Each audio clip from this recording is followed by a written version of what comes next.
قضيتم مناسككم فاذكروا الله كذكركم آباءكم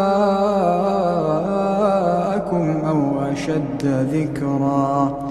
فمن الناس من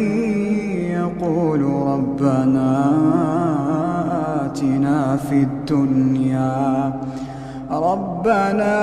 آتنا في الدنيا وما له في الآخرة من خلاق ومنهم من يقول ربنا آتنا في الدنيا حسنة وفي الآخرة حسنة